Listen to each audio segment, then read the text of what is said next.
20h48, exactement, temps universel, heure locale ici à Bamako.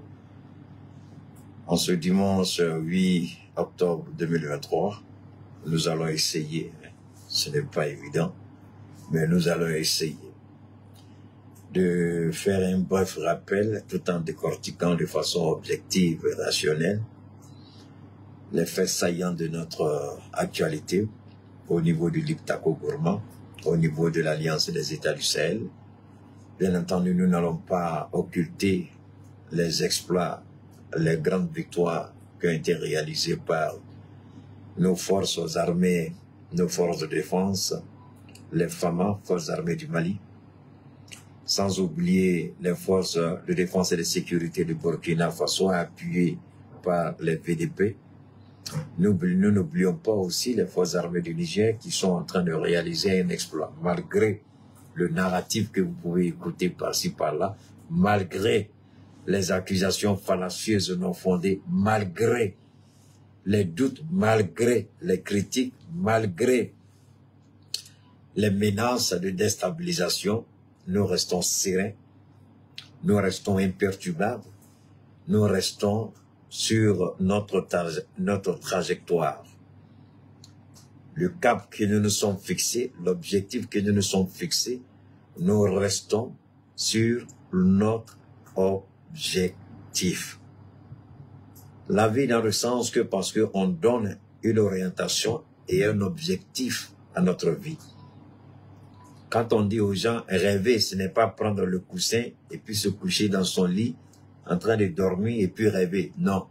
Rêver, c'est imaginer un monde ambitieux.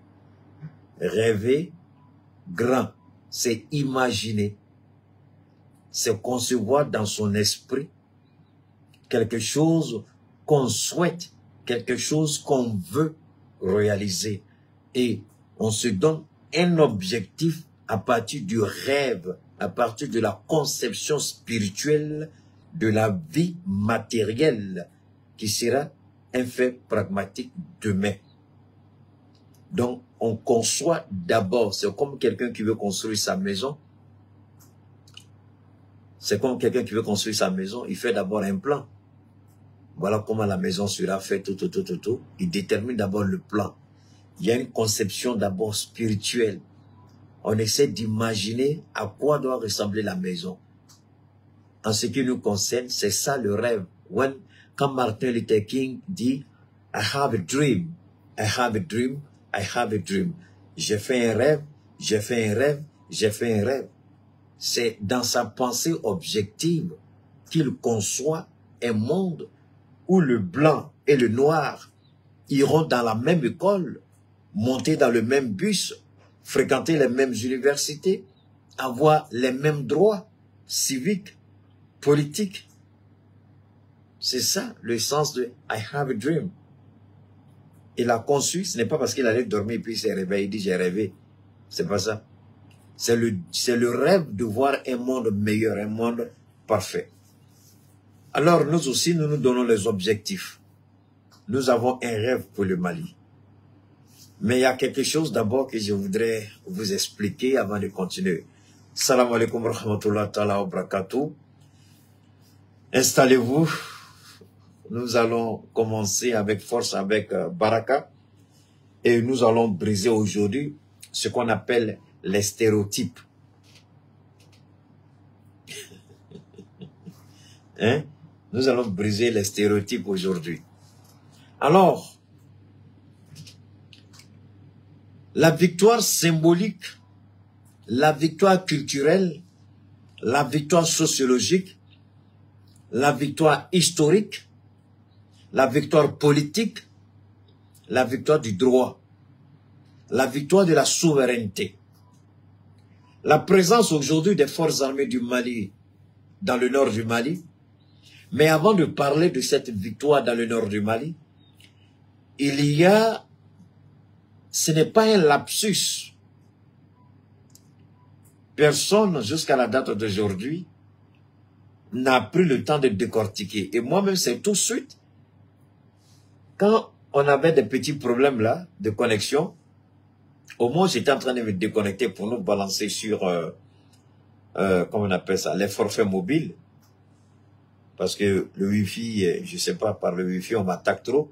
Mais quand je suis sur les données mobiles, c'est difficile. Alors, comme les téléphones sont cryptés, vous comprenez qu'ils ont un peu du mal à m'avoir. Hein? Mes téléphones sont cryptés, donc.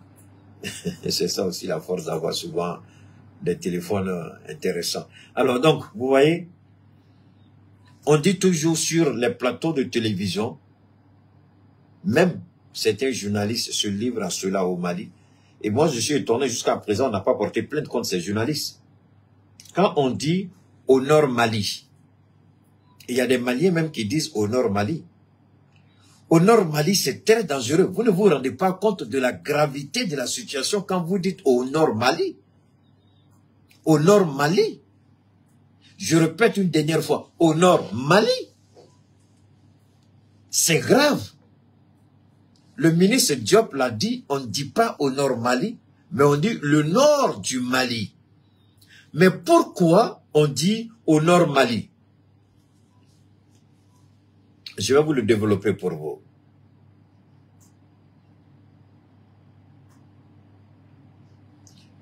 Pourquoi on dit au nord Mali? Au lieu de dire le nord du Mali, les journalistes français, les politiques français disent au nord Mali, au nord Mali, au nord Mali. Est-ce qu'on s'est une fois posé la question, pourquoi on dit au nord Mali? Au nord Mali, ce n'est pas une erreur. Non. Avant, écoutez-moi très bien. Mon ami, je travaille, arrête de m'appeler. Alors, écoutez bien. Avant les attaques, après l'indépendance du Mali,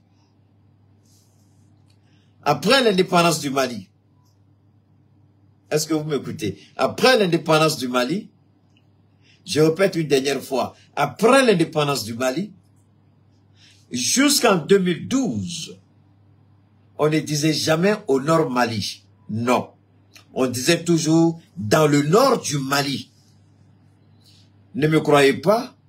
Allez fouiller dans les livres d'histoire, allez fouiller dans les livres d'archives, allez fouiller dans les archives de vidéos, tout ce que vous pouvez imaginer, allez fouiller si vous voyez qu'on disait au nord Mali. Jamais, on ne le disait pas.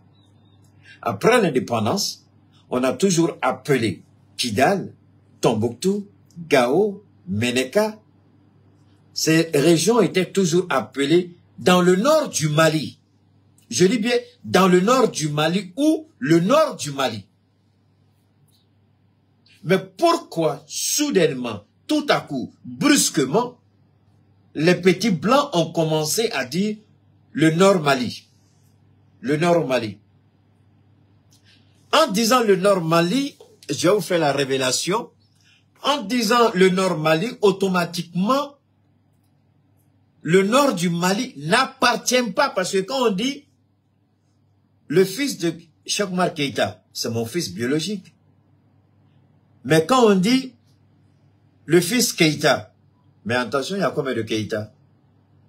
C'est dans un ensemble. Mais le fils Keïta ne veut pas dire que c'est mon fils à moi. Il s'appelle, il est Keïta, mais il n'est pas mon fils. On ne le voit pas comme mon fils, mais si on dit le fils de Cheikh Oumar Keïta, ça veut dire l'enfant qui est venu, qui est sorti de moi, qui est venu de moi. L'enfant dont Dieu m'a fait grâce. Le 2, même en arabe, on voit toujours. Le 2, ça veut dire fils de. Même dans la royauté. Fils de, fils de, fils de. Donc ça veut dire que vous êtes directement connecté par les liens sanguins et autres. Mais quand on vous dit le nord Mali, ça veut dire que le nord du Mali n'appartient plus au Mali. Donc le nord Mali fait référence à une région qui sera dans le nord, mais une région qui n'est pas sous contrôle de l'État du Mali. On ne nous a jamais dit ça, hein? Bon, Dieu nous a fait grâce aujourd'hui de comprendre. Et je suis sûr que le petit Macron, il est en train de faire caca dans jugement. Il est en train de faire pipi dans sa couche. Parce qu'il porte couche Macron. Il dit, mais c'est pas vrai. Comment ce sorcier là, il a pu comprendre? Mais moi, je vous dis, petit Macron, tournez, vous allez me trouver devant vous. De la manière Dieu a donné à Assimi au Mali, c'est comme ça, Dieu m'a fait aussi le don à l'Afrique.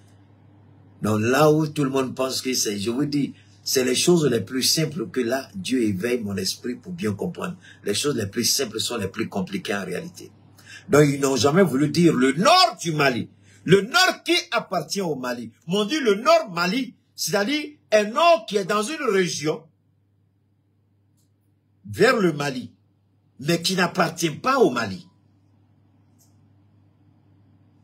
Et jusqu'à la date d'aujourd'hui, les Français continuent de dire le nord Mali, le nord Mali. Mais avant l'indépendance, après l'indépendance, jusque dans les années 2000, on disait toujours le nord du Mali. Dans le nord du Mali, les régions de Tombouctou. Dans le nord du Mali, les régions de Kidal. Dans le nord du Mali, les régions de Gao. Dans le nord du Mali. Et cela, bien avant ce qui s'est produit en 2012.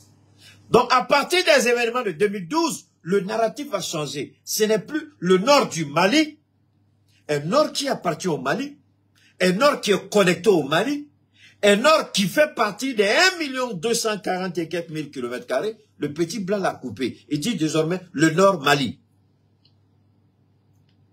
L'Azawad. Alors, donc je vous amène à, comme vous savez, au fur et à mesure que Dieu amène Assimi Goïta à poser des actions et des actes au Mali, Dieu m'instruit aussi pour expliquer Assimi agit et Dieu m'amène à faire une interprétation de toutes les actions d'Assimi pour permettre aux gens de bien saisir. Donc le fait aujourd'hui qu'on arrive dans le nord du Mali, parce que moi je me posais toujours la question, pourquoi on dit le nord Mali, alors que c'est une région qui appartient au Mali? Pourquoi? Mais figurez-vous, je me suis posé cette question depuis bien longtemps. Mais je n'avais pas la réponse. C'est aujourd'hui que j'ai eu la réponse. Donc ça veut dire qu'aujourd'hui, par la gloire de Allah, dans le nom de Allah, par la force de Allah, l'amour de Allah, Dieu s'est manifesté et Dieu a exaucé nos prières. On ne dira plus le nord Mali, s'il veut, il peut le dire. Mais le nord du Mali, désormais, appartient au Mali. Maintenant, on va vous amener à comprendre mieux, parce que quand vous faites cette synchronisation entre la tentative de séparation, de partition, vous vous rendez compte tout de suite qu'il y a un problème. Donc, il y a une tentative de partition du pays qui a échoué. C'est pourquoi hier, on a dit, l'Azawad est mort. La France a échoué. Mais souvent, quand on parle, il faut qu'on explique pourquoi on dit que l'Azawad est mort. L'Azawad est mort avec le nord Mali. Vive la République avec le nord du Mali. Vous commencez à faire la différence maintenant entre les deux. L'Azawad est mort avec le nord Mali. Vive la République, vive la souveraineté avec le nord du Mali. Un nord qui appartient au Mali. Un nord qui sera une réalité du Mali, une propriété du Mali, un territoire du Mali qui ne saurait être ni dissocié, ni subir une quelconque partition. Le nord du Mali appartient au Mali. Kidal appartient au Mali. Gao appartient au Mali. Tombouctou appartient au Mali. Meneka appartient au Mali. Le nord du Mali et non le nord Mali. Et vous voyez, il y a certains même de nos hommes politiques qui sont tombés dans le jeu de la France, le jeu de la perversité morale, de la complexité psychologique et intellectuelle. Je regarde des gens qui disent qu'ils sont allés à l'école, qui ont des diplômes et qui répètent comme des perroquets les narratifs de la France, qui répètent comme des perroquets. Je dis mais qui répètent comme des perroquets. Et ils ne se sont jamais posé la question, mais comment depuis toujours on a dit le nord du Mali, et puis soudainement on vient dire le nord Mali. Et on a des hommes politiques au Mali qui disent aussi nord Mali, comme des perroquets. Et c'est eux là qui veulent gouverner le Mali. C'est eux là qui disent le pouvoir aux civils. On ne dit pas le Nord Mali. Eux-mêmes, ils sont complexés parce que eux-mêmes, ils ne comprennent pas. Pour eux, peut-être que le fait de dire le Nord du Mali, c'est une erreur. Mais alors, comme ils ne comprennent pas la composition des noms, parce qu'un nom composé de deux, c'est l'appartenance directe. Le deux fait de la propriété, le propriétaire de ce qui est sa propriété. Mais quand vous faites sauter le D, le DE, le principe de propriété disparaît. Et lorsque le principe de propriété disparaît, la chose en réalité ne vous appartient plus. Le fils de Cheikh Oumar Keïta est le fils Keïta. Mais le fils Keïta n'est pas mon fils forcément. Mais quand on dit le fils de Cheikh Oumar Keïta, c'est mon fils. La maison de Cheikh Oumar Keïta, c'est ma maison. Mais quand on dit la maison à l'ACI, la maison Keïta, mais vous savez, il y a combien de Keïta dans le monde? Ou bien à Bamako? Qu'est-ce qui prouve que c'est pour moi? Mais c'est comme ça qu'on... Et nos politiciens sont tombés dans ce petit jeu. Ils n'ont même pas l'esprit d'élévation, l'esprit critique, le sens élevé. On veut gouverner un pays alors qu'on ne maîtrise même pas ce qu'on appelle le béaba de la compréhension. On veut nous gouverner. Alors vous comprenez, on a eu des informations selon lesquelles tous les chefs terroristes auraient fui du nord du Mali. Tous les terroristes, les chefs, je dis bien les chefs terroristes auraient fui du nord du Mali. Je vais vous faire écouter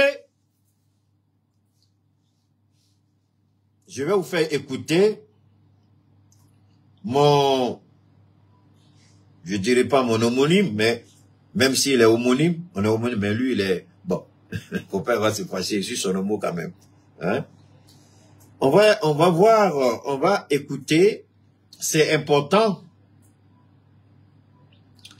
parce que je vais vous amener ici à écouter notre chef d'état-major des forces armées.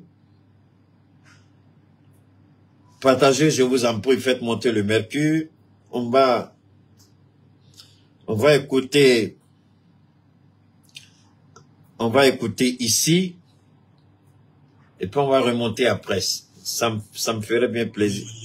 Ce matin, le contrôle total de la localité d'Anefis dans la région de Kidal. Les femmes poursuivent ainsi leur progression sur l'ensemble du territoire national. Cette opération s'inscrit dans le cadre du processus d'occupation des camps initialement occupés par la MINUSMA. La hiérarchie militaire salue l'engagement et la détermination des forces de défense et de sécurité. Elle appelle les populations au calme. Le directeur de l'information des relations publiques de l'armée, le colonel-major Suleiman Dambélé, livre ici le message de l'état-major général des armées au micro de Abdoulaye Sakou. Dans le cadre de la mise en œuvre de la deuxième phase du plan de retrait de la mission multidimensionnelle des Nations Unies pour la stabilisation au Mali, les forces armées maliennes, depuis le 2 octobre 2023, ont entrepris ce processus conformément au chronogramme établi à cet effet. C'est au cours de l'exécution de cette deuxième phase que nos forces ont, les 4, 5 et 6 octobre dernier, réduit jour après jour les résistances des groupes terroristes visant à barrer la route à la conduite de cette mission régalienne. Nonobstant cette perfidie, les forces armées maliennes ont pris tôt, ce jour 7 octobre 2023, le contrôle total de la localité d'Anefis et environ, tout en mettant en débandade ces groupes armés terroristes. Les forces armées maliennes, conformément à leur mission de sécurisation et de protection des personnes et des biens, avancent progressivement dans cette mission. L'objectif étant de rétablir l'ordre la sécurité et la stabilité dans toutes les ex-zones d'implantation de la MINUSMA et sur l'ensemble du territoire national. Ces actions des forces armées maliennes vont permettre de rétablir l'autorité de l'État et de mettre un terme aux activités dangereuses menées par les groupes terroristes. Nous voudrons, en ces instants, rendre un vibrant hommage à nos forces armées pour leur engagement inébranlable, leur ténacité et leur bravoure dans ces opérations de rétablissement de l'ordre et de la sécurité. Votre dévouement et votre loyauté seront déterminants dans ce processus de stabilisation. Aux populations des zones concernées, les forces armées maliennes comprennent que ces opérations militaires puissent susciter des inquiétudes. C'est pourquoi elles tiennent à rassurer l'ensemble des populations que toutes les mesures sont prises pour leur assurer paix et protection. Comprenez que votre sécurité et votre bien-être sont notre priorité absolue. Quant aux forces de défense et de sécurité, nous continuerons d'agir de manière résolue pour garantir la stabilité à court, moyen et long terme sur toute l'étendue du territoire national. Alors, je vous donne le temps de partager au maximum. Je vous donne le temps de vous abonner à ma page Cheikh Oumar Keïta, Facebook et YouTube Keïta Cheikh Oumar. Je vous donne le temps de vous abonner à notre future page, Le Grand Regard de Cheikh Oumar Keïta, c'est aussi Facebook. Allez vous abonner sur le compte Keïta Cheikh. Faites les demandes d'amitié. Abonnez-vous, abonnez-vous, abonnez-vous sur toutes ces pages-là. Cheikh Oumar Keïta, Keïta Cheikh Oumar, Le Grand Regard de Cheikh Oumar Keïta. Quand vous écoutez l'intervention de nos forces armées, d'abord au niveau du Mali, avant d'aller au Burkina et au Niger, ce que nous entendons,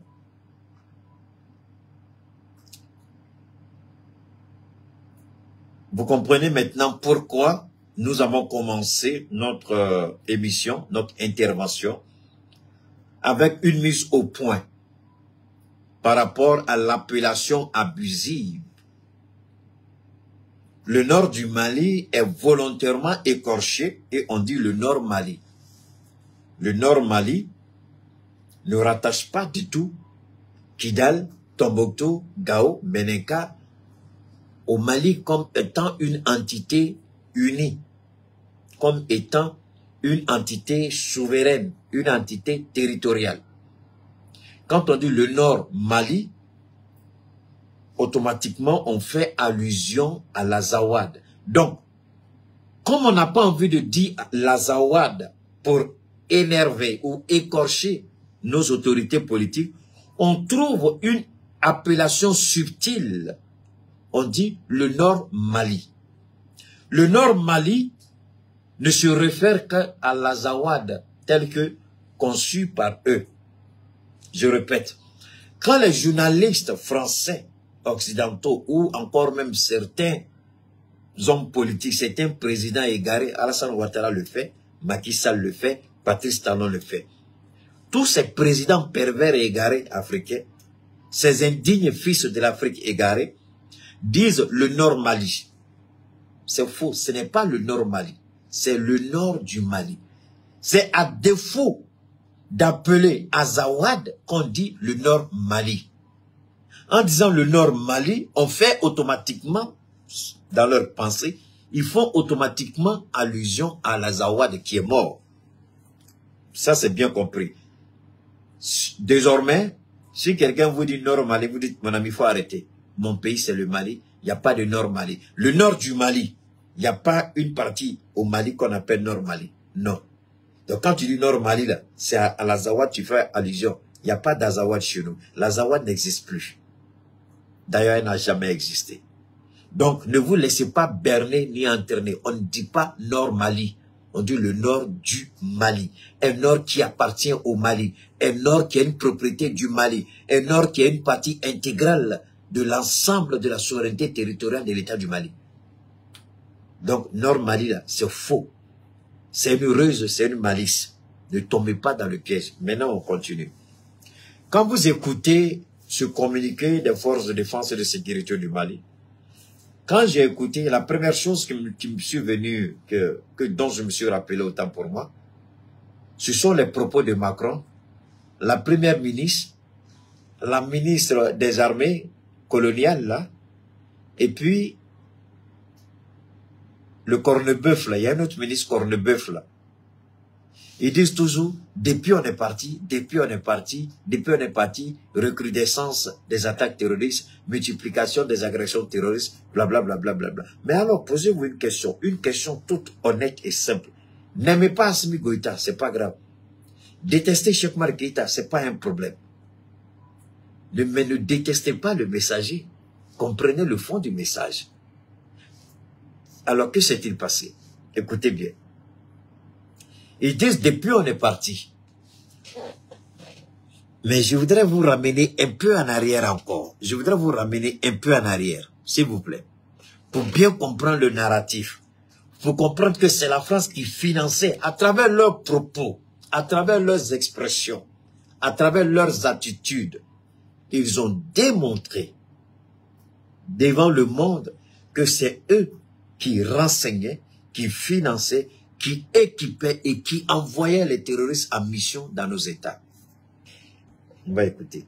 Le directeur de l'information des relations publiques de l'armée, le colonel-major Suleiman Dambélé, livre ici le message de l'état-major général des armées au micro de Abdoulaye Sakou. Dans le cadre de la mise en œuvre de la deuxième phase du plan de retrait de la mission multidimensionnelle des Nations Unies pour la stabilisation au Mali, les forces armées maliennes, depuis le 2 octobre 2023, ont entrepris ce processus conformément au chronogramme établi à cet effet. C'est au cours de l'exécution de cette deuxième phase que nos forces ont, les 4, 5 et 6 octobre dernier, réduit jour après jour les résistances des groupes terroristes visant à barrer la route à la conduite de cette mission régalienne. Vous avez bien saisi, comme moi. La France du petit Macron pervers égaré, malhonnête, piteux, le petit menteur qui n'a aucune dignité ni crédibilité. Et j'oublie que nous sommes à l'ère des nouvelles technologies de l'information et que tout peut être vérifié. Et que nous sommes aujourd'hui à l'étape où nous avons démystifié la France. Et que tout ce que nous disons ou tout ce que eux ils vont dire, nous avons la possibilité de vérifier la véracité des propos qui sortiront de leur bouche piteuse. Et nous nous sommes rendus compte, après examen, après réflexion, mais attendez, depuis plus de 10 ans, vous étiez là. Vous étiez là avec la MINUSMA, dans l'objectif de nous appuyer, de nous aider pour que l'autorité de l'État soit redéployée sur l'ensemble du territoire. Mais comment se fait-il que, dès que la MINUSMA commence à se retirer, et que les terroristes reviennent, donc en un mot, est-ce que vous avez réellement combattu les terroristes? Mais attendez, vous venez me dire, du moins, que vous pouvez m'aider à assainir, par exemple, mon secteur, mon champ, mon quartier, mon environnement vital, mon lieu de résidence, parce qu'il y a beaucoup d'ordures. Je dis pas de problème. Vous dites, le caniveau qui est bouché là, vous pouvez déboucher. Je vous donne le contrat, vous êtes dessus hein, tous les jours. Vous êtes là-bas et vous êtes payé. Vous me faites croire que vous êtes en train de déboucher. Mais voilà qu'une pluie diluvienne arrive. La pluie arrive, le caniveau est bouché, donc l'eau forcément va chercher un passage. Si le caniveau est bouché, l'eau va forcément se frayer un passage. Donc, et l'eau rentre dans la cour. Je vous pose la question, Vous m'avez, parce que j'ai vu que si vous étiez là, ça fait longtemps. Et puis je vous dis, mon ami, il faut partir, moi, mais je vais me débrouiller. Mais après moi, je commence à travailler, il y a une pluie diluvienne, et puis l'eau rentre chez moi. La première question, même si je dois redoubler d'efforts pour nettoyer mon caniveau, je me dis, mais attendez, pendant tout ce temps, ces mois, ces années, tu prenais l'argent avec moi, que tu étais en train de faire le toilettage de mes caniveaux, mais en réalité, tu n'as jamais rien fait. Voilà qu'il pleut maintenant, l'eau déborde. Donc tu as menti. Alors, s'ils avaient réellement combattu les terroristes, la prise des emprises de la MINUSMA aurait dû se faire dans la tranquillité pour l'État malien. Aurait dû se faire dans la tranquillité pour les forces armées et du Mali. Aurait dû se faire dans la tranquillité pour la sécurité de nos paisibles citoyens. Mais non, à peine la MINUSMA commence à quitter, à peine nous prenons possession des emprises, que nous subissons de violentes attaques de la part des terroristes. Mais où étaient ces terroristes? Donc, vous qui êtes venus avec tous ces instruments, tous ces radars, tous ces drones, ces avions de reconnaissance, ces avions de surveillance, ces drones de surveillance. Donc, pendant tout ce temps, vous étiez en train de nous dire que nous, on ne peut pas faire décoller nos vecteurs aériens. Vous êtes en opération par-ci, vous êtes en opération par-là. Donc, pendant tout ce temps, que faisiez-vous chez nous? Donc, vous étiez au contraire plus occupés à faire deux choses. Un, à voler nos ressources, à piller nos ressources. Deuxièmement, à maintenir dans un statu quo les terroristes et les rebelles. Donc, il y avait un accord tacite entre vous et les rebelles qui vous laissait voler et piller nos ressources pendant que vous nous dites, vous êtes en train de les combattre. Et si vous regardez bien, la plupart des Français qui sont morts lors de ces opérations, vous allez vous rendre compte que ce n'est pas avec tous les groupes terroristes qu'ils composaient, mais il y a certains groupes terroristes avec lesquels ils ne composaient pas. Donc, les groupes terroristes avec lesquels ils ne composaient pas, c'est eux-là qui semaient la désolation au sein de leur armée. Est-ce que vous avez compris un peu? Sinon, vous avez entendu le porte-parole de l'état-major des forces armées du Mali. Vous avez entendu le premier ministre, Lamine Zen du Niger. Vous avez entendu le capitaine ainsi que les hautes autorités du Burkina Faso sur la malhonnêteté de la France, les mensonges de la France. Non seulement la France s'opposait à l'acquisition d'armes pour équiper nos armées, mais pire, la France entretenait, informait, renseignait, orientait, formait les terroristes contre nous. Et c'est elle qui dit aujourd'hui, depuis on est parti. Donc, peuple de l'Iptako-Gourmand, ne prêtez aucune attention, ne prêtez aucune oreille attentive aux manipulations mensongères, incongrues de la France. Il n'y a aucune part de vérité là-dedans. C'est un mensonge à tout point de vue. Jamais. Je vais vous faire écouter l'intervention du ministre burkinabé lors de son passage à New York. Il a rencontré la communauté burkinabé. Il leur a expliqué des choses qui choquent. Alors voilà, on dit, à peine on commence à prendre possession de nos camps qui sont partie intégrante de l'État du Mali. On est attaqué. Mais donc, vous saviez qu'ils étaient là. En réalité, vous n'avez jamais mené ce combat. En réalité, vous n'avez jamais mené le combat.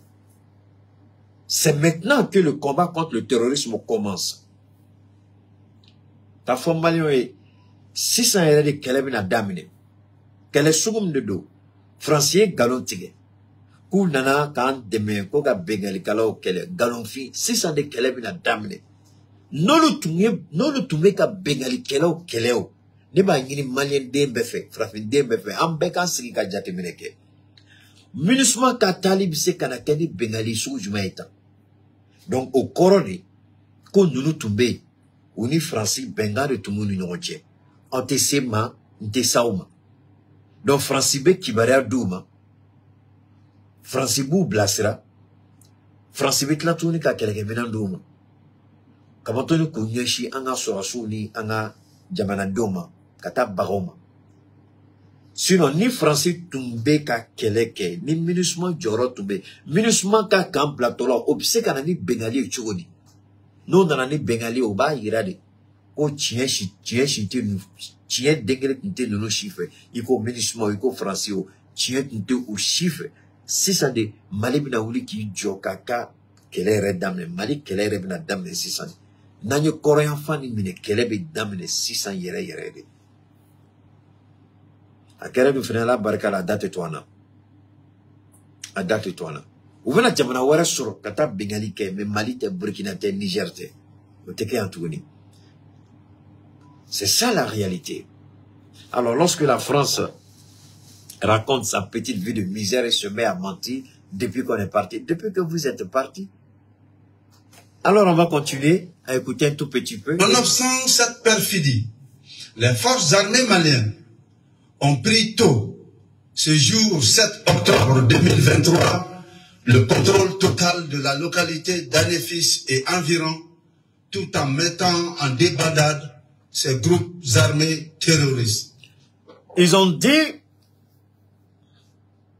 on a fait ceci, on a fait cela, comme pour le moment vous voyez la garde de la communication, chacun est en train de sortir, pour faire croire qu'il a gagné, il a gagné. Mais nous restons sereins. Keïta vous l'a toujours dit, restons sereins et intraitables sur un certain nombre de sujets. Le Mali n'a pas seulement pris contrôle total d'Anefis. Le Mali a anticipé le départ. C'est ça qui a été la plus grande stratégie. Quand je vous dis souvent que Assimi est un génie, un stratège militaire, la preuve est là. Il a fait une pierre, c'est pas 2 coups, hein. Il a fait une pierre 3 coups. Comment ça? Une pierre 3 coups, oui, une pierre 3 coups. Il prend Anefis, il se positionne à la porte d'Aguelok et de Tessalit. J'ai dit une pierre 3 coups, non, c'est une pierre 4 coups. Je me suis trompé, c'est une pierre 4 coups. Il se positionne au niveau d'Aguelok, Tessalit, Anefis et puis Kidal. Et entre Anefis, en même temps, ces radars sont positionnés sur Kidal. Les drones sont positionnés au-dessus de Aguelok et puis Tessalit. Pour observer tous les mouvements suspects. Et pendant ce temps, quand même bien que nous n'avons pas encore pris contrôle de ces 3 camps, toute activité suspecte de l'ennemi, rebelle ou terroriste, nous les confondons tous, ils sont automatiquement traités avec la plus grande rigueur de la puissance de feu. Je dis, lorsque nous constatons des faits susceptibles de porter un préjudice à nos femmes, dès que les drones repèrent des mouvements suspects,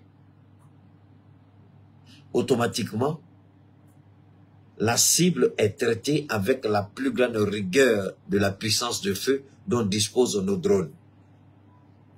Ce qui fait que pour beaucoup qui ont suivi mon jeune frère Abdou Niang, vous avez entendu les récits. Mais c'est les mêmes informations, on n'a pas forcément les mêmes créneaux d'informations, mais c'est pratiquement les mêmes informations que nous avons. À Kidal aujourd'hui, c'est la panique à mort. Beaucoup de gens ont quitté. C'est compréhensible. Nous n'avons pas pour objectif de créer la psychose. Nous, notre objectif, c'est de faire en sorte, que la population soit sereine. Que la population se dise que les forces armées, les forces régaliennes ont un seul objectif. En 2 temps. Un objectif en 2 temps. Je dis bien un objectif en 2 temps. Le premier élément, c'est de combattre les terroristes. Le deuxième élément, c'est d'assurer la protection des personnes et des biens.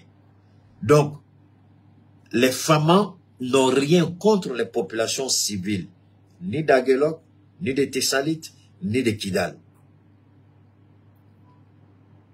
Personne.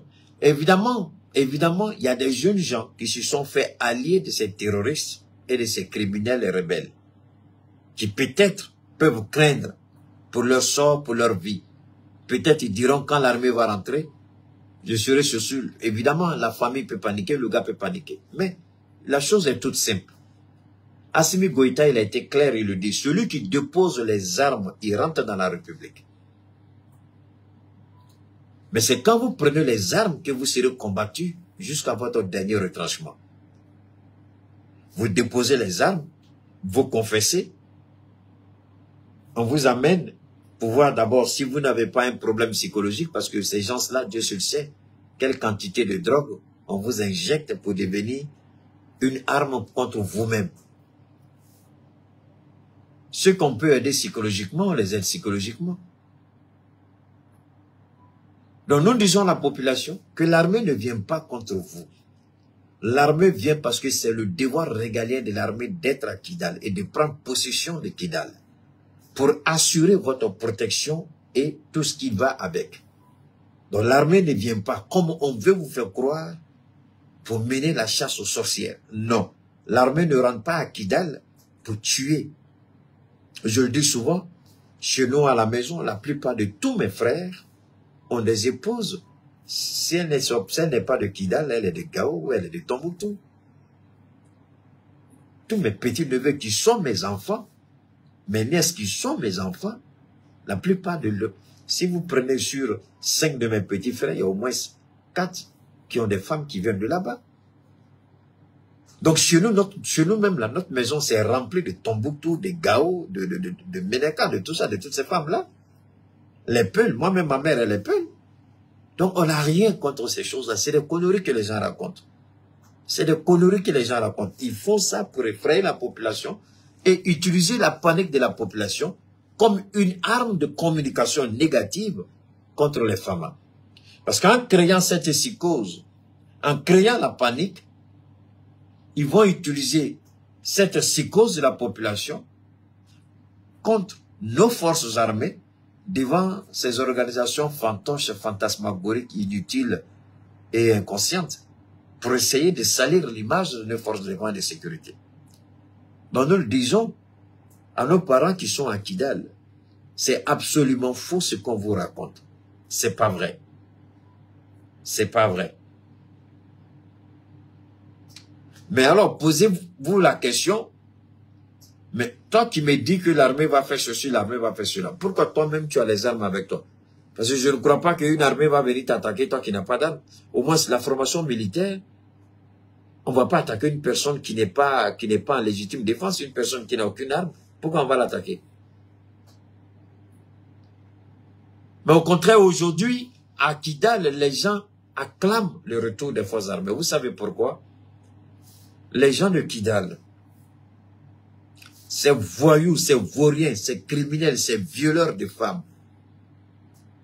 ces drogués, parce qu'ils se droguent tous. Vous savez que Ber était le centre de trafic de drogue dans le nord du Mali. Ber était le centre de trafic de drogue. Je dis bien, Ber était le centre de trafic de drogue. Alors, ces jeunes gens-là, ces jeunes gens qui sont en train de mentir,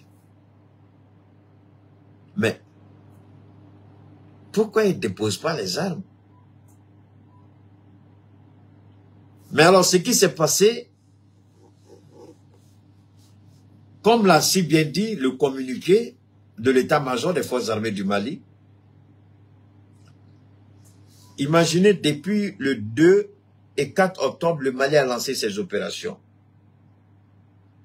Donc, ça veut dire que depuis presque un mois, jour pour jour, on luttait de jour comme de nuit contre les terroristes.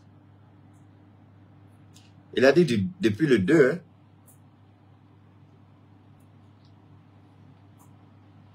ça vaut pas 2 octobre, autant pour moi, ça vaut pas un mois.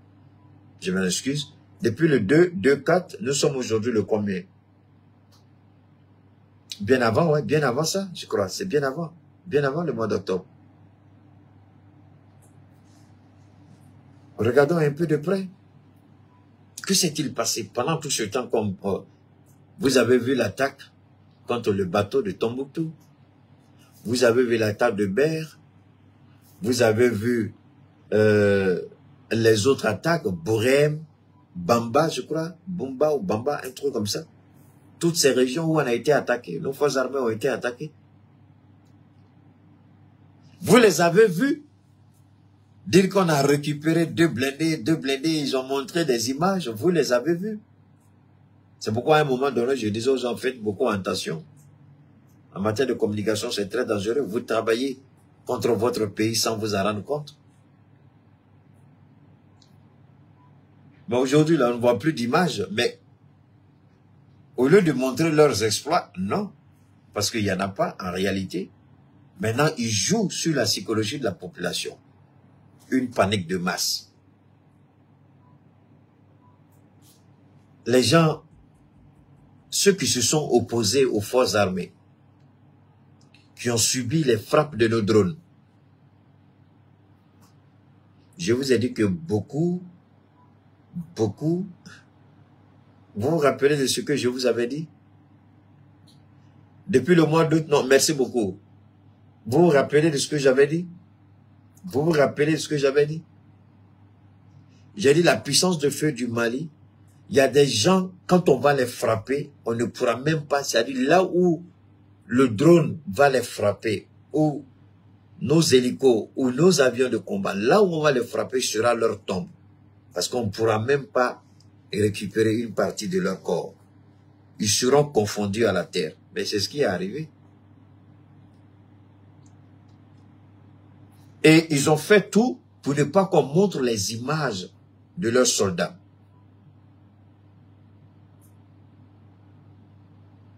Je répète, ils ont fait tout pour ne pas qu'on montre les images de leurs soldats, de leurs combattants, ceux qui ont été tués, ceux qui ont subi. Il y a des gens qui ont été amputés.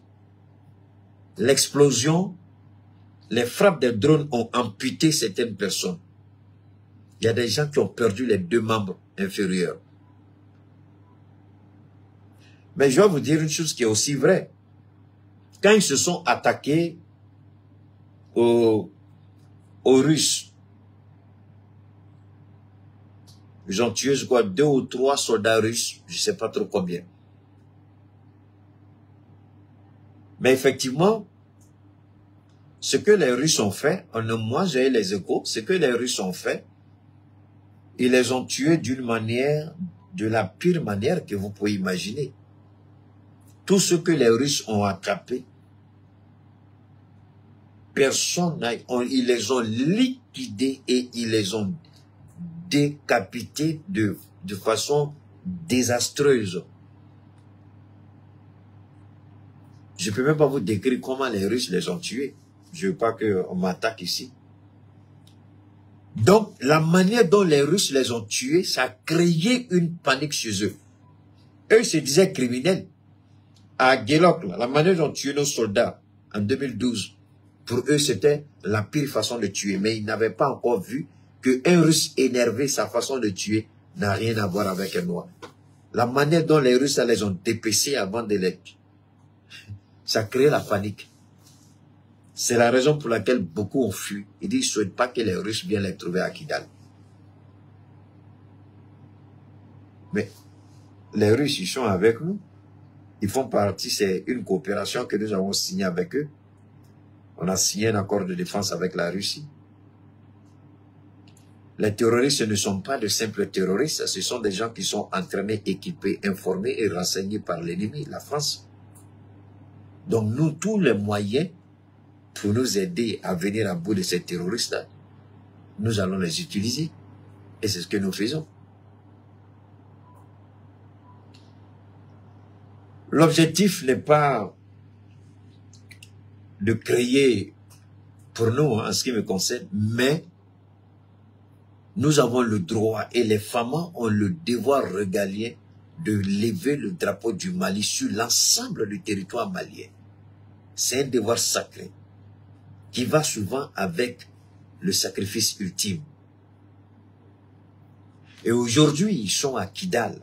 Quand je dis ils sont à Kidal, ce que j'ai dit hier, je le confirme aujourd'hui. Ils sont à Kidal. Je vous le jure, ils sont à Kidal. Vous croyez qu'ils seront à, comment on appelle ça, à Anéfis? Et on n'a pas le renseignement nécessaire sur Kidal. Vous croyez réellement? Ils sont à Anéfis, ils sont assis et puis ils attendent que la munissement parte et puis ils viennent frapper à la porte de Kidal en arrive. Vous croyez que c'est comme ça? Alassane Ouattara, on va aller sur le Niger, Burkina et puis revenir au Mali. C'est la même chose. Alassane Ouattara a fait quoi? Alassane Ouattara, il a envoyé des mercenaires, c'est pourquoi j'ai dit à la population de Niamey, faites beaucoup attention. Je suis tombé sur une information cruciale. Alassane Ouattara a envoyé des espions pour aller, parce que l'option militaire qu'ils veulent utiliser, ils croient réellement, parce que il y a une chose que je voudrais dire rapidement à nos parents au Niger, ainsi qu'au Burkina. Les attaques contre le Mali et le Burkina, contre le Niger, ont un objectif. Occuper le Mali aussi longtemps que possible et puis trouver une opportunité d'intervenir au Niger. C'est ça leur stratégie. Occuper le Mali. Acheter quoi? C'est quoi ça? C'est là. Ce qu'on appelle... Va, dépose. Je suis en train de déposer. Je suis en train de travailler après. Chocolat, ça là. Va. Alors donc, l'objectif, c'était de nous occuper, amener les FAMA à se concentrer plus sur les rebelles et les criminels terroristes, et puis planifier. Parce que leur attaque contre le Niger, selon eux, est toujours d'actualité. Ce n'est pas moi qui le dis, je vais essayer. Partagez, je vous en prie, faites monter le mercure. Je vais vous faire écouter ça, j'espère que... On va écouter. Bonjour et bienvenue dans Tête à Tête, l'émission de grandes interviews de France 24. Notre invité aujourd'hui est le ministre des Affaires étrangères du Nigeria, Youssouf Tougar. Il est avec nous depuis la capitale fédérale du Nigeria, Abuja. Merci monsieur. Merci de m'avoir invité.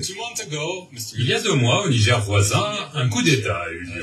La CEDEAO, l'organisation régionale actuellement présidée par le Nigeria, a imposé de dures sanctions et même menacé d'une intervention militaire pour rétablir l'ordre constitutionnel. On avait donné une échéance, mais rien ne s'est passé, et il semble que désormais la menace d'une intervention... Alors, vous voyez, France 24, RFI, c'est pourquoi par moment, quand je m'emporte un peu avec nos médias locaux, particulièrement notre média officiel, en tout cas, le Niger s'en sort bien, le Burkina s'en sort bien. Mais quand je m'emporte par rapport à leur thème, c'est tout ça. Regardez, depuis que cette option militaire a été proposée par Macron, et puis Ouattara, saleté de maquis et merde de talon, ils ont pris ça pour faire leur affaire personnelle. Chaque fois, chaque mois au minimum, RFI ou France 24, ils reviennent chaque fois sur le dossier du Niger. Lorsqu'on a tendance à croire que la négociation est en train d'aboutir, la France vient toujours avec l'option. Je ne sais pas si vous avez remarqué. Il y a toujours de façon répétitive, RFI et France 24, ils reviennent toujours. Comme pour relancer le débat.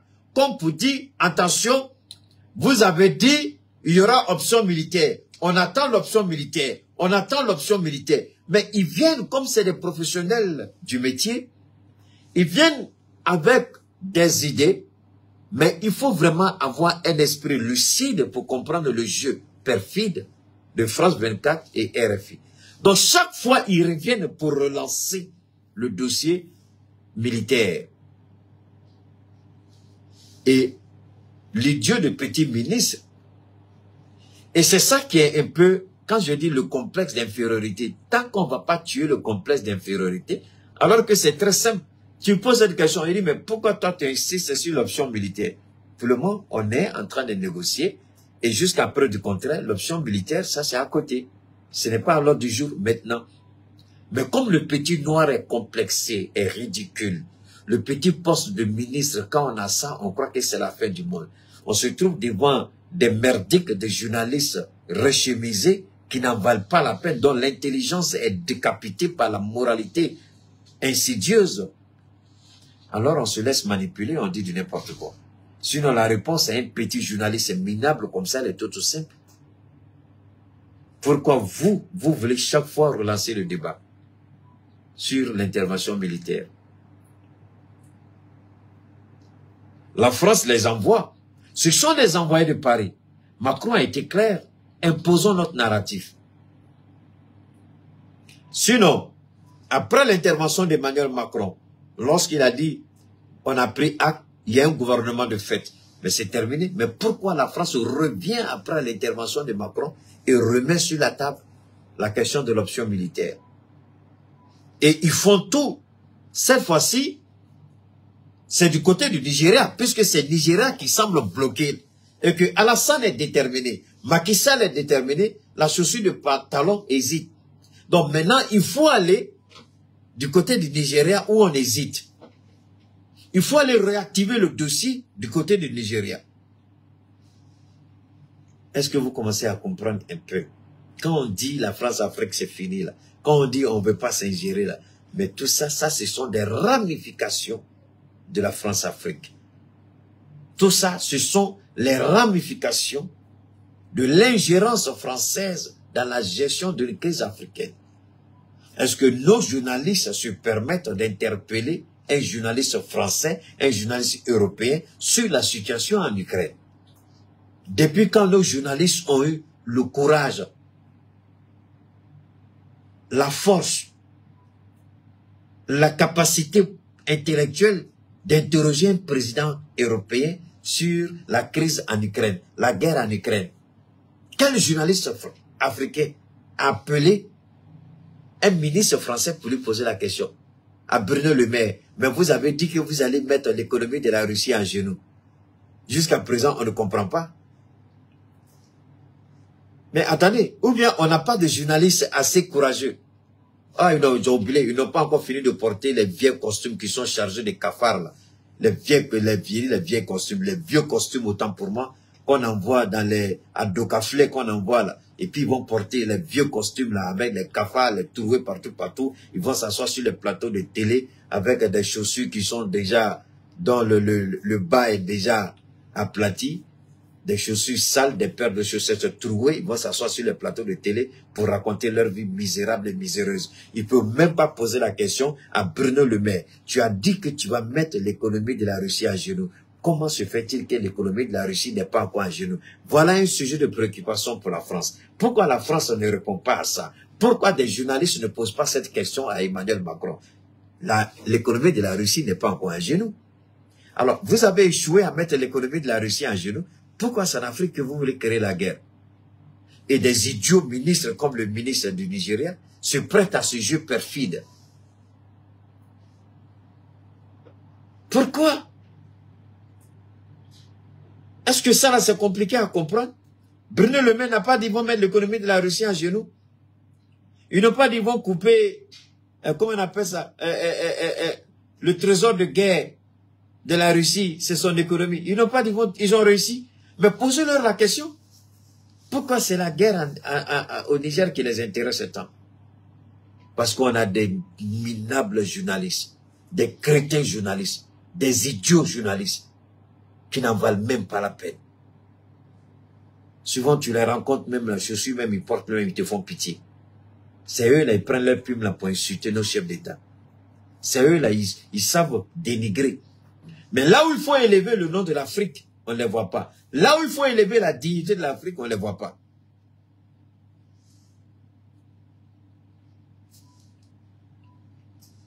Ou bien. Donc, Voilà un peu la situation, mais c'est pas fini. On va revenir ici. On va écouter ça. Il fallait déterminer les causes. Et avoir le courage également de dire la vérité. Si quelqu'un considère que lui est un partenaire et que son comportement n'est pas bien, il faut le lui dire. Parce qu'avant tout, ceux qui meurent, ce sont des hommes. Ça fait le fait que lui, ces hommes, ce n'est pas des êtres qui s'assèchent, c'est des êtres humains. Donc, dans cette reconquête du territoire et la lutte contre le terrorisme, il a fallu d'abord échanger avec des partenaires. Tous ceux qui estiment qu'ils sont des partenaires du continent. Les ambassadeurs, les partenaires techniques et financiers. Il faut qu'on se regarde droit dans les yeux et qu'on se dise ce qu'il y a.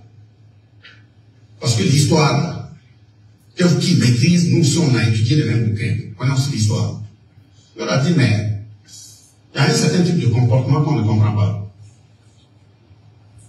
Depuis 1960 à l'indépendance jusqu'aujourd'hui, vous avez dit que on devait avoir des armées fortes.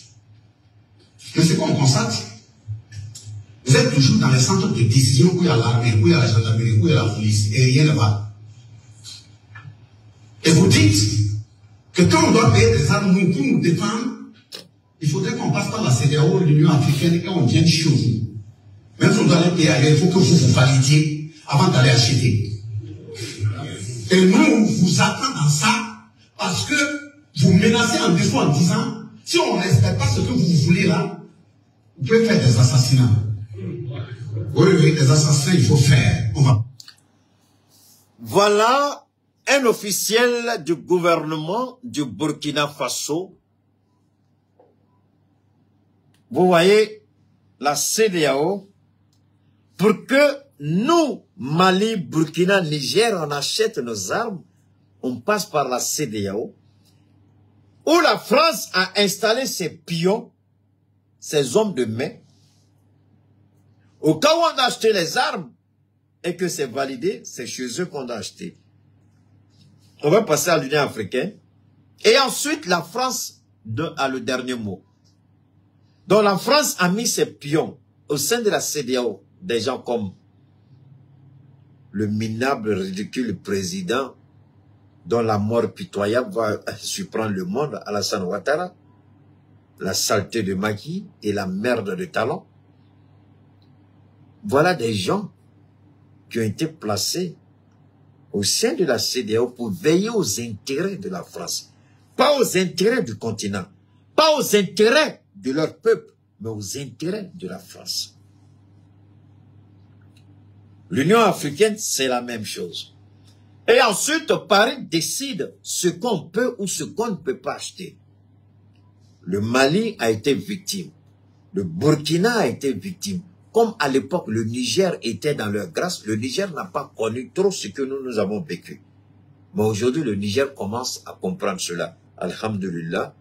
Parce que le Niger sait que la prise de la souveraineté va avec la prise de certaines décisions fortes. Et il y aura des conséquences. Il faut les assumer pleinement si on veut être libre. La France dit, vous ne pouvez pas acheter d'armes tant que vous ne passez pas par nous. Et si vous le faites, on va vous assassiner. On vous le dit ouvertement. Vous passez dans notre dos, on va vous tuer. Mais est-ce que le ministre a menti? Je vous en prie. Hein, le ministre, vous ne partagez pas. Est-ce que le ministre a menti? Il n'a pas menti. La mort de Kadhafi, ça vous dit rien? La déstabilisation du Mali, ça ne vous dit rien? Vous croyez que le Mali a été déstabilisé? Quand la France de Sarkozy a su que le Mali est en train de s'équiper sur le marché noir, dans le dos de la France, Sarkozy a dit, Sarkozy est vivant, ATT aujourd'hui est mort, et Dieu est témoin, ATT dans sa tombe, il peut témoigner. ATT a commis le crime de s'allier à Muammar Kadhafi et d'aller acheter des armes dans le dos de la France. Voilà tout le crime de ATT. Voilà pourquoi la France de Sarkozy, d'accord, on va vous faire regretter cela. Puisqu'ils avaient déjà affaibli notre armée, ils ont réactivé les mouvements rebelles avec les terroristes, négocié avec l'Algérie, les gens sont rentrés au Mali et ils ont attaqué le Mali. Et alors, ce sont ces maudits-là ces idiots, ces pervers-là, qui nous disent, depuis on est parti. On va continuer d'écouter. On va vous consulter, nous allons payer les armes. Là où il faut poser.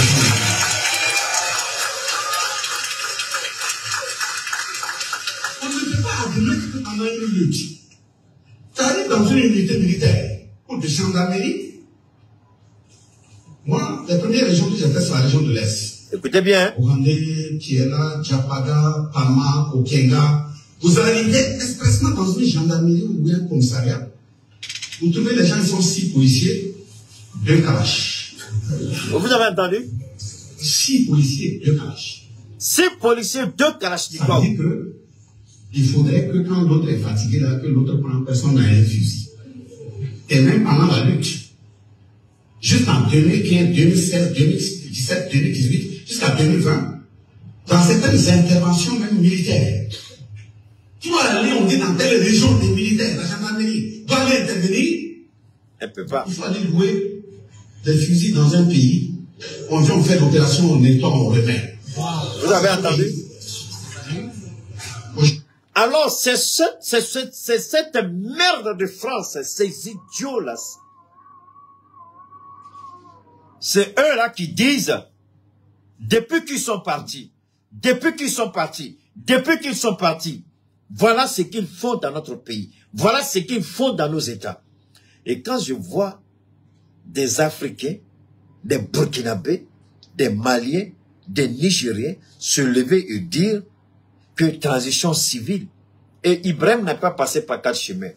Quelqu'un se lève, il veut s'opposer à notre transition, on va liquider la personne, purement et simplement. Tu veux t'opposer à la transition, tu veux attaquer la transition, tu veux déstabiliser la transition, on va te liquider. Et tout journaliste qui va mettre sa plume au service de l'ennemi va le payer. Il n'est pas passé par 4 chemins. Tiani a dit la même chose. Voilà la réalité, mes frères. Vous avez entendu. Le Burkina étant obligé d'aller louer des armes, faire une intervention, nettoyer ses armes et puis les remettre. Jusqu'à une date récente, en 2020. Nous sommes en 2023. Imaginez quand Assimi venait au pouvoir. Vous croyez qu'il y avait quoi? Ils ont affaibli nos armées. Ils ont détruit nos forces de défense et de sécurité. Pour nous rendre vulnérables, de sorte que eux, ils soient indispensables. En nous rendant vulnérables, ils deviennent indispensables. En nous rendant vulnérables, ils deviennent nécessaires. En nous rendant vulnérables, on aura forcément besoin d'eux. Mais attendez. C'est eux là qui viennent nous faire croire que depuis ils sont partis. Parce qu'ils croient que nous sommes encore à une époque où on est complexé, on ne peut plus parler. Ah non. Keïta Cheikh Oumar n'est plus complexé. Alhamdulillah, gloire à Allah. Le complexe d'infériorité, je l'ai banni, je l'ai décapité, je l'ai enterré, je l'ai détruit. Aucune personne au monde n'a pas le respect. Personne au monde ne peut, moi, me faire vaciller sur ma base. Personne au monde. Je peux vous respecter. Je peux vous respecter. Vous respecter. Mais jamais vous ne me ferez peur. Pourquoi je vais avoir peur de vous? Vous êtes Dieu. C'est Dieu qui peut m'ôter la vie. Et même vous-même qui voulez m'ôter la vie ou qui voulez me faire du tort, c'est parce qu'il a appelé à Dieu que vous pensiez. Sinon Dieu, même au moment où vous le pensez, Dieu peut vous abattre sur le champ. Au moment où vous êtes en train de penser à vouloir me faire du mal, Dieu peut vous ôter la vie sur le champ. Donc vous n'êtes rien. Vous ne pouvez rien. C'est Dieu luce.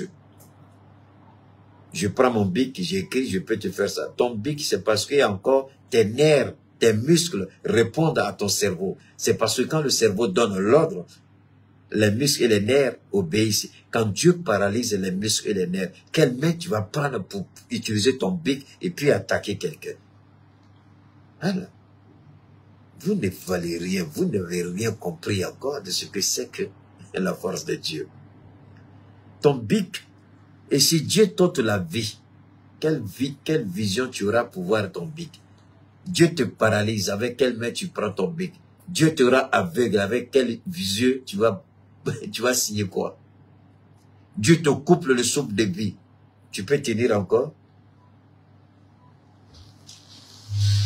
Alors, voilà ce qu'ils ont fait. Voilà ce qu'ils ont fait. La France, voilà. Des gens vont louer des armes pour intervenir. Et ils ont l'audace, la malhonnêteté, l'indigne pudeur déplacée de venir dire depuis on est parti, espèce d'idiots, bande de criminels, d'assassins, de menteurs, de corrompus. Vous êtes partis, imbéciles. L'argent que vous avez, le sous-sol que vous avez volé, là, notre coton, notre or, notre diamant, notre pétrole, notre gaz, notre uranium, que vous étiez en train de voler depuis les années 70 jusqu'à aujourd'hui.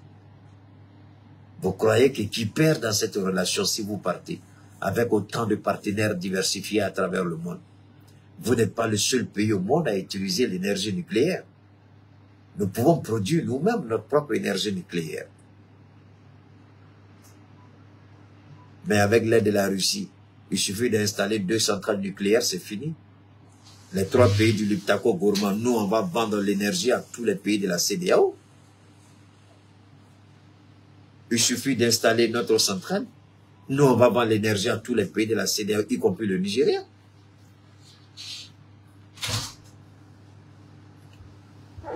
Vous avez entendu. Alors, c'est ce criminel de président appelé Alassane Dramane Ouattara qui envoyait des gens en espionnage au Niger pour espionner, voir la vulnérabilité du système défensif intérieur autour du camp militaire où se trouve la présidence.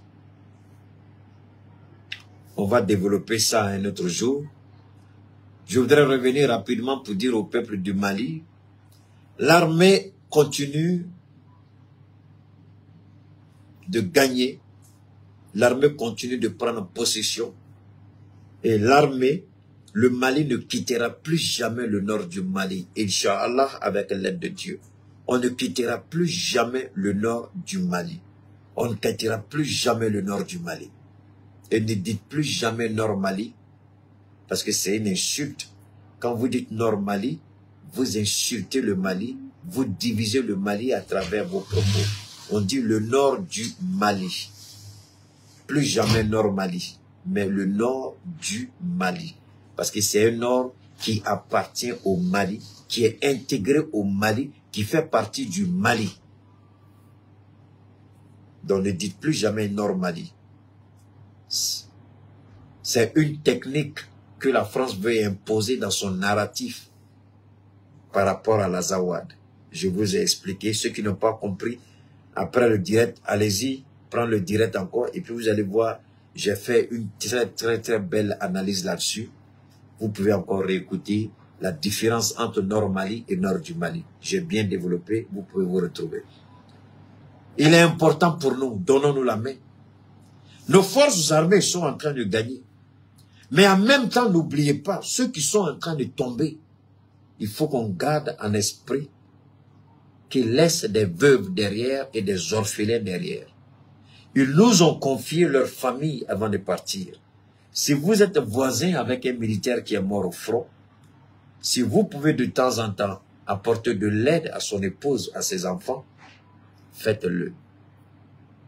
Fatmata Batuli-Niang, c'est dans cet esprit que cette année, elle a décidé de prendre en charge la fourniture scolaire de presque tous les militaires, en tout cas au niveau de Bamako. Je ne parle pas des autres régions, mais je parle un peu de Bamako. Au niveau de Bamako, elle a pris la lourde responsabilité, que ce soit des enfants militaires orphelins, que ce soit des enfants déshérités, que ce soit des enfants civils orphelins, que ce soit des enfants de parents économiquement faibles. Elle a décidé de fournir à tous ces enfants les manuels scolaires dont ils ont besoin pour aller à l'école. On dit infiniment merci à Ambico pour ce soutien généreux. Aujourd'hui, Ambico devient comme une deuxième main de l'État du Mali. Parce que Ambico aujourd'hui joue un rôle capital et éminemment important pour la stabilité du Mali. Souvent, on sous-estime ce que Fatmata fait, mais je vous jure, arrêtons de nous blaguer. Elle a un rôle éminemment important sur le plan social. Elle aide énormément les Maliens. Elle assainit nos cadres de vie. Elle prend en compte l'adduction d'eau potable dans nos villages, dans nos régions où il n'y en a pas. Elle prend soin des personnes vulnérables. Elle accompagne les malades. Elle prend en charge les enfants dont les parents sont économiquement faibles, orphelins ou déshérités. C'est énorme pour une femme. C'est énorme ce qu'elle fait. Nous ne pouvons que lui dire merci et infiniment merci et prier que Dieu, Allah, continue de lui accorder sa baraka, sa grâce, sa bonté, sa miséricorde. Et nous prions vraiment qu'elle bénéficie toujours de cette longévité dans la santé, dans la prospérité. Merci à Fatmata Batulignan. Je n'oublie pas sa jeune sœur Binta, je n'oublie pas mon ami Daouda, son chef de communication, et bien sûr mon jeune frère Tcheba Traoré depuis Kati. Évidemment, nous ne pourrons pas terminer. Aujourd'hui, j'étais avec le service de livraison aujourd'hui. On a fait un grand boulot. Il y a la plupart de toutes les commandes qui étaient là. Depuis hier à aujourd'hui, on a fait partie énormément de commandes. Ceux qui nous ont fait confiance, ceux qui nous ont appelés par rapport à des problèmes de santé. Le produit d'AMSA, c'est 15 produits. C'est une gamme de 15 produits.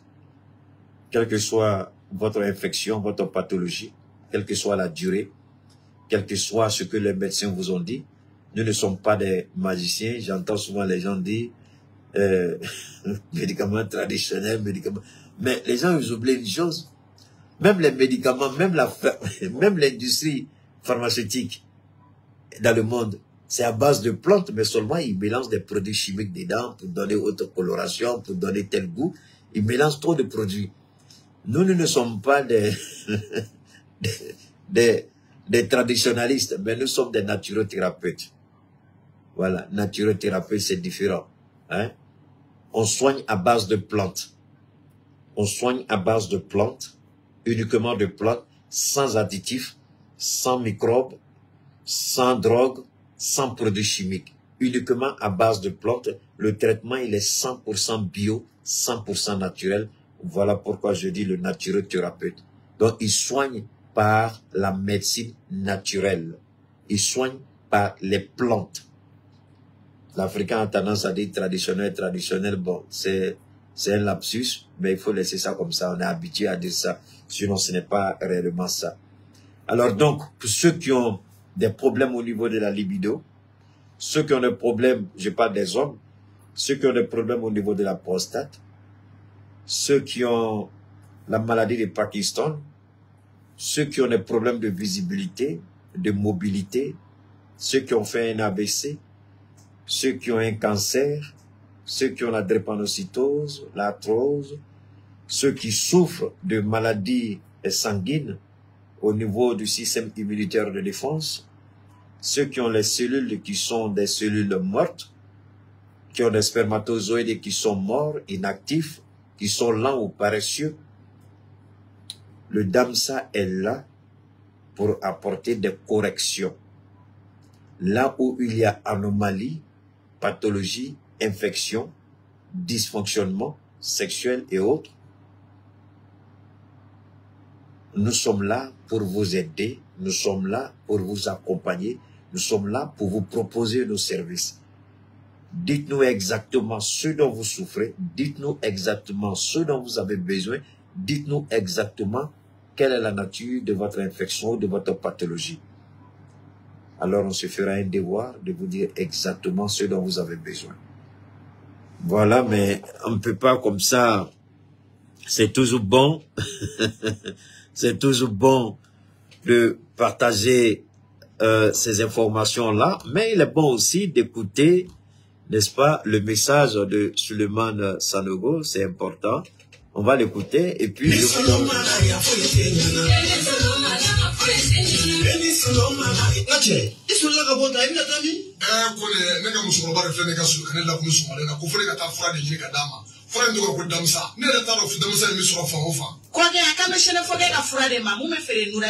Comme ce tien, Frank a impossible, Frank to go de good dancer. Cabinet Frank Sorwatina. La fiera, ne do banadro, meta dota. Kadamine, mo, Julisira Bella Jilin Frank Bulia, Bella Jilin. Mogola Flin or Dumanga in Rofma etifli oma. Nere de Shinapoke. I found for Frana, I will thank a minka jugunin in bay. Mo donola, ne domaga Tirmuso shuka, Keneka Franka, Kakasa. Musama Coco, I let Danta Demusoka upon me in Banchola Tuni. Nadara la Dungila Bidon Kilisa, or Kofa na Bidon Duresa. Sisa Neno Kerate, Kasamuke, Alan Day in Frakel Kama. Ala Baragala Binia, John and Nemo Seraka, Papietaka, di Amanaga Magokat professionnel, Otike Ganza, Nikomake, Kotidon, Frey, Banamanaki Farakulo Fan, Fanfe, Abidu Kasamaka, Farakula, Uki, La Fiaka, Ina for Ibuluchuko, Damsa, Frala Kikado, or Kofe, and yes, Selike Fraverola, Kerengeranera, Ina for Debeti, and Intention, Ka Antegeda, Abanaki Sereka, Walasa Angasika Moron Nafani Ai, Ko Fara Damsa Quinka, the Alasona Angasika Morobo, Ugadi Gungono.